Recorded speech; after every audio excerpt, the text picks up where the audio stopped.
Hello, I'm Bunnery. I'm Bread Mower. And this is IFXtra. So how is everyone this week?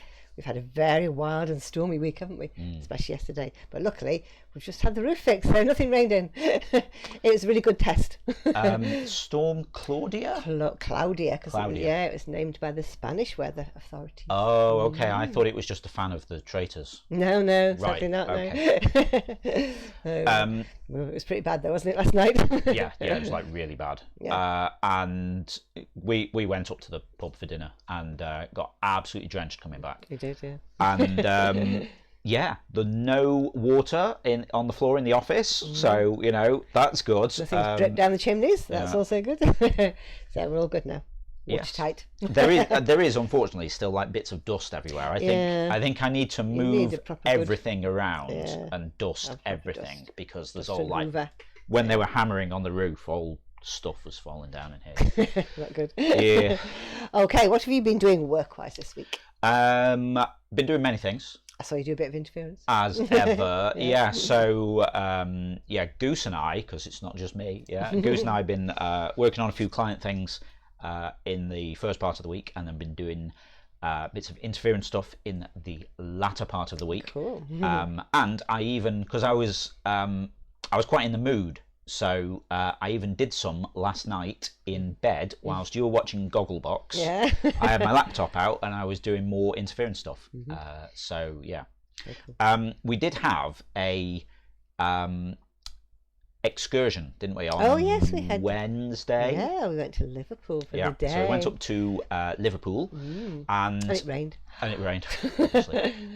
But we went to see the live tour of Fesshole, which is a thing on Blue Sky, or Twitter, Facebook, all these kind of things, where people post anonymous confessions, and then this system prints them out. And some of them are Funny. Embarrassing, some are hilarious, some are rude, but and some are really heartwarming. Yeah. Which is nice. But it was hosted by Rob Manuel, the guy who runs Fesshole. You might recognise the name as he's the guy from Beta, one of the co-founders of Beta, which was still is going. It's actually older than Interference, wow. which is unusual. People do creative stuff over there. They have like weekly image challenges and stuff like Question of the Week and stuff like that. He showed us a very funny one, didn't he? The Very Hangry Caterpillar, which changed a letter in a book, so someone wrote The Very Hangry Caterpillar, and it was very funny. It was great. But I actually found it really motivating because, with us, obviously, we got to pay bills and things, so we do interference around other stuff to try and make money, and so it makes everything take longer than it could if it was like our day job doing it. And sometimes you can get a bit kind of demoralized, sort of thinking like, oh, this is so close to being, I just need to do this, I just need to do, and then there's always one more bit you need to do and all this. But it's sort of energized and motivated me seeing all of this kind of community generated stuff going on over there, and it's like, yes, we've got an awesome community who do all kinds of really good amazing creative stuff. Need to get this done and empower them to make more cool stuff. So I'm like really hyped at the moment. Cool. Okay, right, why don't we go and see who won this week's awards then? Picture of the week this week goes to Sumo Legend for 3 Doctors in the Waiting Room. I just love the style of this one, and if you woke up and saw that, you'd be very worried. Nice work, Sumo. My favourite description this week was Young Bullwinkle is beside himself by Rincewind. Yeah, it's just quite a nice play on words. It's not really that Young Bullwinkle is beside himself, it's that Young Bullwinkle is beside himself. Technically accurate, brings a little bit of ambiguity. I like it. Nice work with Rincewind. Community pick of the week this week goes to Zimvivi for the Utah Teapot. We didn't know what that was, so we looked it up, and it's something that you use in 3D rendering, and it sometimes popped up on a pipe screensaver. But yeah, I like it. Well done. Nice work, Zimvivi. They were amazing. Awesome stuff there, as always. Now we're going to see what we were talking about last week in the forums. So last week in the forums, I said, if you suddenly became a master at woodworking, what would you make? I think I'd be making more bookshelves to put in every nook and cranny in the house. How about you? I said. And Mary Cricket said, I would do, see what I did there? I would do sculptures of animals. So, yeah. Have you seen those people who do it with a chainsaw? Yeah, they get like a tree stump, cool. and then they can turn your tree stump into an animal with the chainsaw. It looks amazing. Like, no, make an owl. Owl, or yeah, they can. We went somewhere. Silverdale show. They had a guy doing it. Yeah, more recently though. Yeah. It might have been we went around the garden centre at Trentham Gardens. Oh yeah. And there was like someone had done a bear and a rabbit, and I was like, we should get those. But we haven't got anywhere to put them. No, we haven't. But on the subject of not having anywhere to put stuff, because like I spend like 90% of my time building things, but it's all software, so you never get to touch it. So sometimes I like to do actual physical stuff. You talking about bookshelves, I've planned out making a thing. It's not a bookshelf, but a piece of furniture. And the problem is, I haven't got any room to do it because we haven't like got a garage or anything, and it's too wet to do stuff outside now. So yeah, I've got like, you know, a router and everything now, so I can kind of like, you know. It is a workshop, isn't it? Really, that'd be ideal. Yeah. But talking about making animals, one of the things I quite fancy having a go at is whittling. Whittling, ooh. Because you see sort of people doing that, like where you have like a piece of wood and you have like a little knife and you kind of like sit there just like carving. Yeah. I bet you could make like cool little animals I bet you could, out of that. So I've always fancied having a go at that. Cool. Mr. Smoke says, if money's no object, I'd like to build a proper library addition to the house. Yeah. If I had to do it on my current budget, I'd like to make a squatty potty for the bathroom. Yeah, it would be cool making like proper sort of like fitted shelves. Yeah, they go in every little bit, every corner, and that'd be fun. And like fill them with books. And fitted shelves. One of them with like a hinge on, so you can open it, and it's actually a door. Yeah, that would be cool. Very cool. B-Stuff Corbin says, "Ha! I see Bunnery and Mr. Smoke are bibliophiles after my own heart. I downsized last year. The hardest thing was deciding which books to keep. Some are still in a bin. Woodworker me would build the perfect bookcases. Mr. Smoke can use the empty bins as a squatty potty."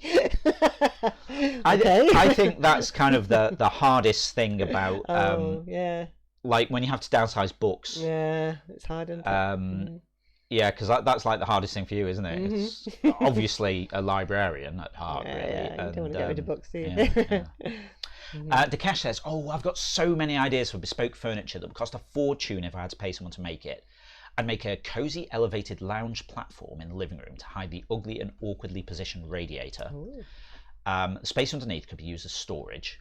I mean, we had a radiator cover in here, which I've eventually taken off because I realised you get loads more heat without it on. But yeah, they do make things look a lot nicer, don't they? I would mount the TV on a fake wall with a bit of space behind. Oh, that's an idea. Yeah, that is a great idea. Lower part behind will have cabinet doors, house the kitty litter boxes. In the middle part, some storage for the entertainment technology and cables.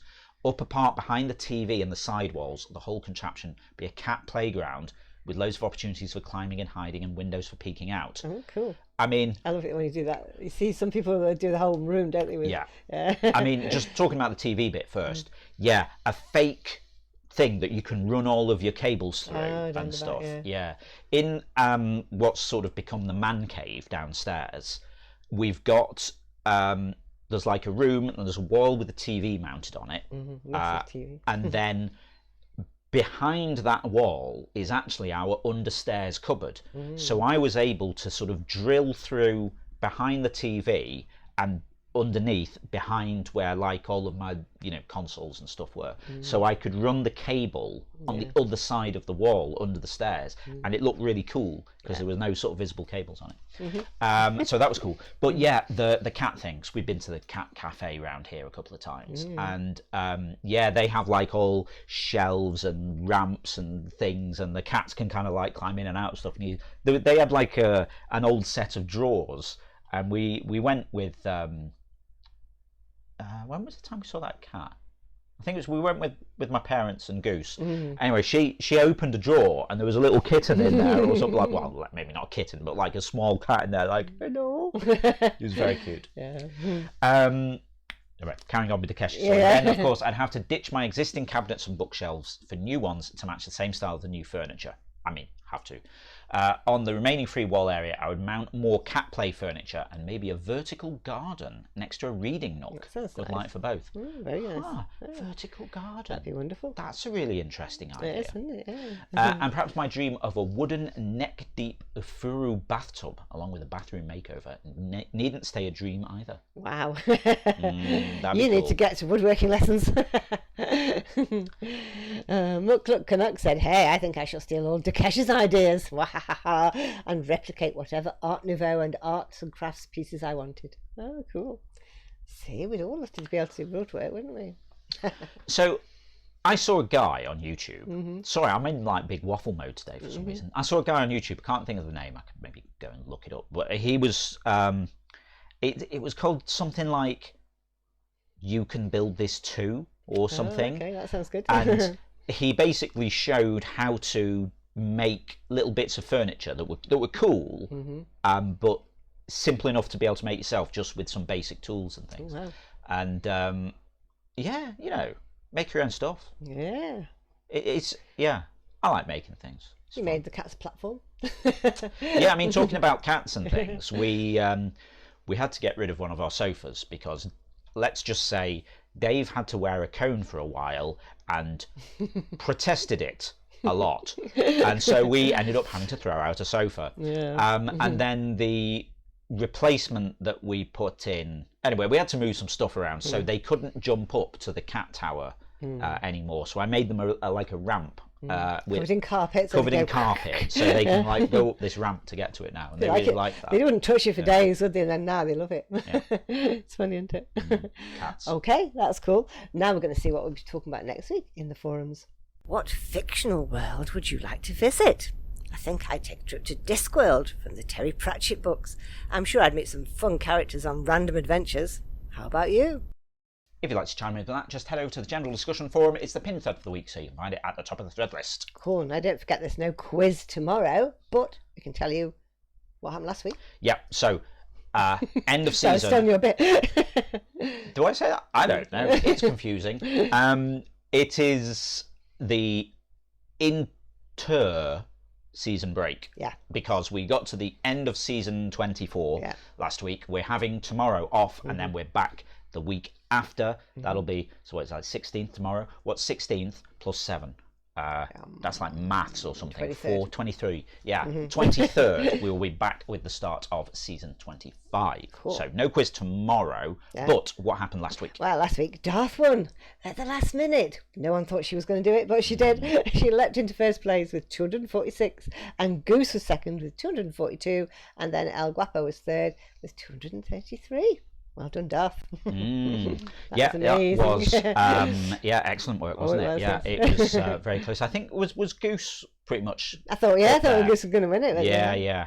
And then maybe dropped one or two questions, and that was just the opportunity Darth needed to sneak up there. Yeah, it's exciting at the end. Good stuff. Okay, so yeah, we won't see you for that tomorrow. No, but be back next week. Yeah. So that's all the news for now. Just goes to say. Yeah, if you're not already taking the game, then get involved. You can. No, I missed a word out there, didn't I? Taking part in the game. Let's try that again. If you're not already taking part in the game, then get involved. You can play on the web at playinterference.com or search for Interference in the App Store on your device and download the app. You can also join the chat with us over on Discord, playinterference.com/Discord. And if you'd like to give us some monthly support, we're on Patreon, patreon.com/interference. Patrons get supporter status in the game, so in return for helping us keep working on the game and building new features and things, you get some exclusive stuff in the game. You get things like replays, you get some extra game modes, all kinds of stuff like that. And if you're a quiz player, get a custom entrance shout out from Ava. Yeah, I love that bit. Okay, that's it for now, so we'll see you again next Saturday. Yep, have a great week. We'll see you next Saturday. Bye-bye. Bye.